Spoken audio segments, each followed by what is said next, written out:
আসসালামু আলাইকুম। আজকে আমি তোমাদের 9.2 এর আরো একটি সমাধান নিয়ে এসেছি। তো চলো আমরা শুরু করি। দেখো, এখানে বলেছে যে 29 নম্বর প্রদত্ত চিত্রের আলোকে আমাদের এসি এর মান নির্ণয় করতে বলছে। তো ক নম্বরে চলো আমরা এসি এর মান নির্ণয় করি।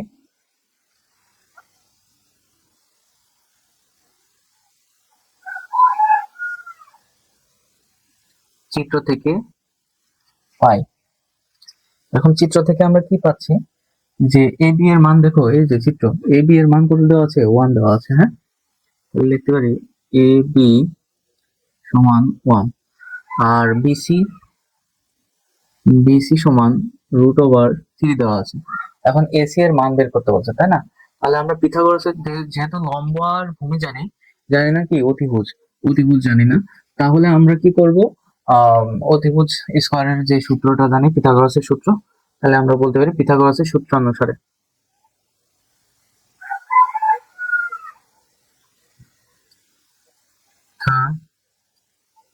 পিথাগোরাসের সূত্র অনুসারে, তাহলে পিথাগোরাসের সূত্র অনুসারে আমরা বলতে পারি এসি স্কয়ার সমান A B square plus BC square, অর্থাৎ অতিভুজ স্কয়ার প্লাস লম্ব স্কয়ার প্লাস ভূমি স্কয়ার।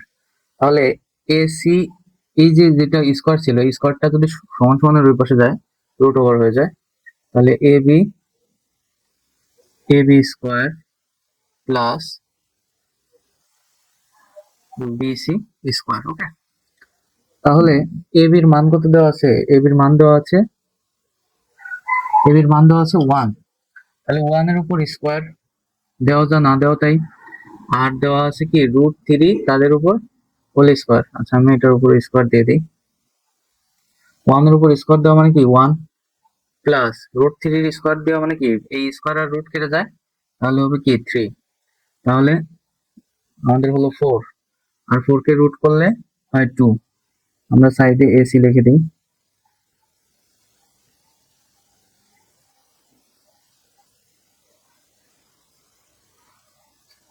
তাহলে শুধু এসি এর মান পেলাম 2। হ্যাঁ, 2। তাহলে আমরা বলতে পারি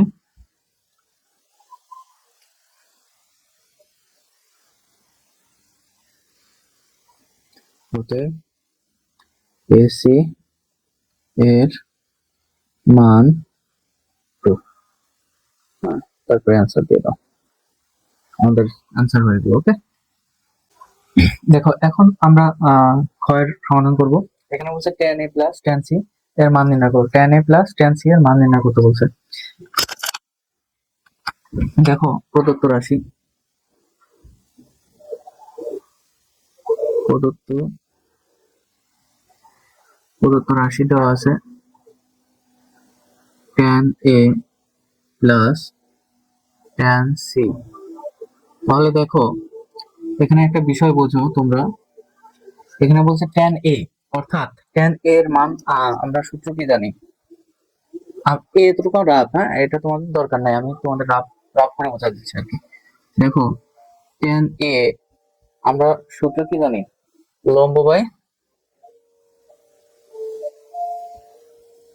লম্ব বাই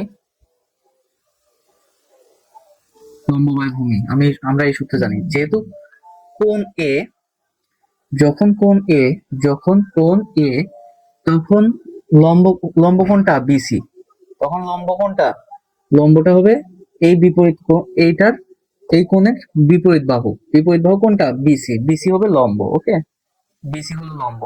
আর ভূমি কোণটা হবে, ভূমি হবে 1। ওকে, ভূমি হবে এটা 1, ও সরি 1 বলতে এ বি, এ বি হবে ভূমি, আর অতিভুজের জায়গায় থাকবে। এটা হচ্ছে ট্যান এ। আবার বলছে tan C, tan C, tan সির ক্ষেত্রে লম্ব বাই ভূমি আমরা জানি, সূত্র যেটা সেটাই, লম্ব বাই ভূমি। কিন্তু যখন কোণ সি, তখন লম্ব এটা ভূমি এটা, ঠিক আছে, লম্ব এটা ভূমি এটা। তাহলে লম্ব কোণটা এ বি, লম্ব কোণটা এ বি, আর ভূমি কোণটা বিসি। অর্থাৎ এটা হচ্ছে বিসি সমান দেওয়া আছে আমাদের √3/1, আর এটা হবে √3, সরি √3 বলতেছি, 1/√3, 1/√3। ওকে, তাহলে চলো আমরা সমাধান শুরু করি। এখানে কি বলছে, tan a, তাহলে tan a, আমরা tan a এর জায়গায় কি লিখবো, tan a এর জায়গায় লিখবো BC, BC by AB, AB. আর tan c সমান লিখবো যে এবি বাই বিসি। ঠিক আছে, এই যে এখান থেকে আমরা যেটা পেয়েছি। হ্যাঁ, তাহলে আমরা মানগুলো বসাই দিই, মানগুলো বিসি এর মান কত জানি, বিসি এর মান জানি √3, √3, আর এ বির মান জানি 1 প্লাস, তাহলে এ বির মান 1 আর আছে কি √3। তাহলে এই দুইটা যদি আমরা লসাগু করি তাহলে কি হবে, √3 হবে। তাহলে কি হবে, √3 হবে। হ্যাঁ, লসাগু করলে এই দুইটা লসাগু করলে √3 হয়, কারণ 1 এর সাথে যাই গুণ করি তাই হবে। হ্যাঁ, তো 1 এই √3 এর মধ্যে কতবার যাবে, √3 বারই যাবে। √3 আর √3 পরে কি হবে, গুণ হবে। হ্যাঁ, √3 গুণ হলে আমরা জানি যে শুধু 3 হয়। √3 গুণ করলে কি হয়, শুধু 3 হয়, শুধু 3 হয়। প্লাস এখন √3 চলে আসলে এখানে, আর √3 ভাগ করলে 1 হয়, 1 গুণ করলে 1 হবে। ওকে, তাহলে 4/√3, 4/√3। ওকে, এটাকে আমরা আপাতত এটাই অ্যান্সার করে দিতে পারি, আমাদের অ্যান্সার এটাই। এখন দেখো আমরা গয়ের সমাধান করব। তো বলছে এক্স ও ওয়াই এর মান নির্ণয় করো। দেখো এখানে আমাদের এই চিত্রটা আমি এখানে লিখে রেখেছি, তোমরা তোমাদের আলাদা করে যখন অঙ্ক করবা তখন এই গ নম্বরের এই চিত্র লেখার দরকার নাই, আমি তোমাদের বোঝানোর জন্য এই চিত্রটা আবার লিখে রেখেছি। তো এ, এস কোণ সমান কি দেওয়া আছে, এক্স প্লাস ওয়াই, আর সি কোণ সমান এক্স মাইনাস ওয়াই দেওয়া আছে, আমাদের এই দুটাই লাগবে। তো এই দুটা থেকে আমরা কিভাবে দেখো এক্স আর ওয়াই এর মান বের করবো সেটা আমরা বের করতে পারি। দেখো গ নাম্বার, গ নাম্বারে কি বলেছে যে, দেখো খ নাম্বার থেকে আমরা কি পাইছি, tan a, tan a, tan a সমান আমরা কি জানি, tan a সমান,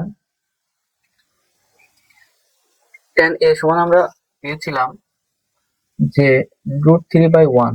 কিভাবে √3/1 পেয়েছে, যে tan a যখন কোণ a, মানে tan a এর সূত্র কি, আমি সূত্রটা আবার লিখে দিই, এটা খ থেকেই যে আমি লিখেছি সেটা। হ্যাঁ, tan a সমান আমরা জানি লম্ব বাই ভূমি, লম্ব, লম্ব কি আছে, tan যদি a কোণ হয়, লম্ব কি √3 আর ভূমি কি 1, তাহলে tan a সমান কি এটা বলতে পারি। ঠিক আছে, tan a সমান এটা বলতে পারি। তারপর দেখো এখানে tan, tan a, a এর জায়গায় কি লিখতে পারি, দেখো এই যে x প্লাস ওয়াই লিখতে পারি। Okay, x plus y equal to, এখানে কি লিখতে পারি, শুধু √3 লিখতে পারি, নিচের 1 দেওয়া যা না দেওয়াতেই। ওকে, তো tan x plus y equal to tan 60 degree, কারণ আমরা জানি tan 60 ডিগ্রির মান হচ্ছে √3, tan 60 ডিগ্রির মান হচ্ছে কি √3, এই জন্য আমরা tan x plus y equal tan 60 degree লিখলাম, যেহেতু √3 মান জানি 60 ডিগ্রি। ওকে, তাহলে উভয় পক্ষ থেকে tan tan বাদ দাও, x plus y equal to 60 degree, এটাকে 1 নম্বর সমীকরণ দাও। ঠিক আছে, তারপরে আবার tan c, আবার tan c সমান আমরা কি বলতে পারি, যে দেখো tan c, tan c সমান, দেখো tan যখন কোণ c, লম্ব এটা আর ভূমি এটা, তার মানে আমরা জানি কি 1/√3, 1/√3 পাচ্ছি, মানে লম্ব tan, tan সূত্র কি জানি, লম্ব বাই ভূমি, লম্ব বাই ভূমি। ওই যে একটা ছন্দ শিখেছিলাম, tan সমান টেরা লম্বা ভূত, টেরাতে tan আর লম্বাতে লম্ব আর ভূত হচ্ছে ভূমি, তাহলে লম্ব বাই ভূমি। ঠিক আছে, তাহলে 1/√3 বলতে পারি, তাহলে tan c সমান 1/√3, 1/√3। ওকে, 1/√3 এটা বলতে পারি। tan c ইকুয়াল টু, এখন আমরা বলতে পারি 1 c, সরি, এই জায়গায় আবার c এর জায়গায় কি দিতে পারি, দেখো এই যে c এর জায়গায় দিতে পারি কি x minus Y, x minus Y, আর এখানে আমরা লিখলাম 1/√3, তারপরে tan x minus Y equal to tan 30 degree. দেখো tan 30 ডিগ্রির মান কত, tan 30 ডিগ্রির মান জানি আমরা 1/√3, 1/√3। ওকে, উভয় পক্ষ থেকে tan tan বাদ দিয়ে দিলাম, তাহলে tan tan যদি বাদ দিয়ে দিই তাহলে থাকতেছে x minus Y equal 30 degree. এটা ব্র্যাকেট না দিলেও হবে। তাহলে এটাকে আমরা 2 নম্বর সমীকরণ ধরলাম, 2 নম্বর সমীকরণ ধরেছি।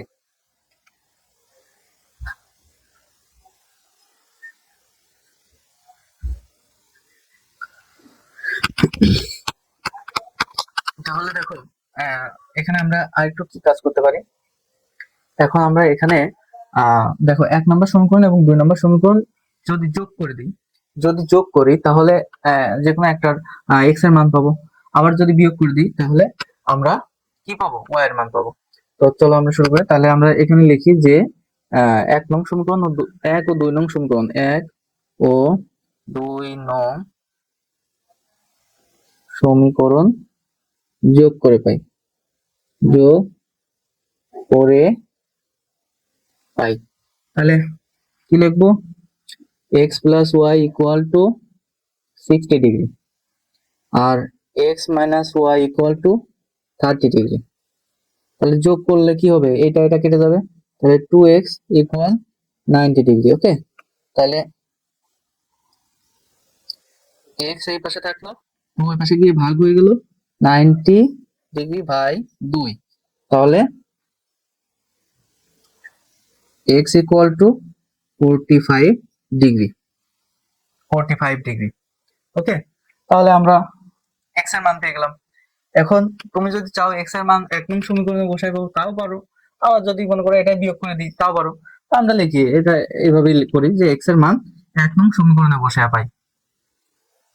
x এর মান দেখো এই অঙ্ক কিন্তু 2 ভাবে করা যায়। তুমি যদি চাও x এর মান এই 1 নং সমীকরণে বসাও তাও পারো, আবার যদি এটা যেমন 1 ও 2 নম্বর সমীকরণ যোগ করছি, আবার যদি তুমি বিয়োগ করে দাও তাহলে y এর মান পেয়ে যাবো। তো আমি এভাবে সহজ হবে তাই এইভাবে করতেছি, x এর মান 1 নং সমীকরণে বসাই, 1 নং সমীকরণ এ বসায় পাই, বসাইয়া পাই। তাহলে 1 নং সমীকরণে কি দেওয়া আছে, x plus y equal 60 degree. তাহলে x এর মান কত জানি, 45 ডিগ্রি।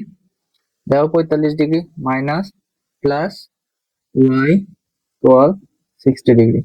এখন যদি ওয়াই থাকে আর এই 45 যদি সমান সমানের ওই পাশে নিয়ে যাই তাহলে কি হবে, মাইনাস হয়ে যাবে, মাইনাস 45 ডিগ্রি। তাহলে 60 থেকে 45 বাদ দিলে কত হয়, 15 ডিগ্রি। ঠিক আছে, তাহলে x এবং y এর মান বের হয়ে গেল। ওকে, নির্ণেয় মান xy equal to 45 degree, 15 degree. এটাই আমাদের অ্যান্সার। ওকে।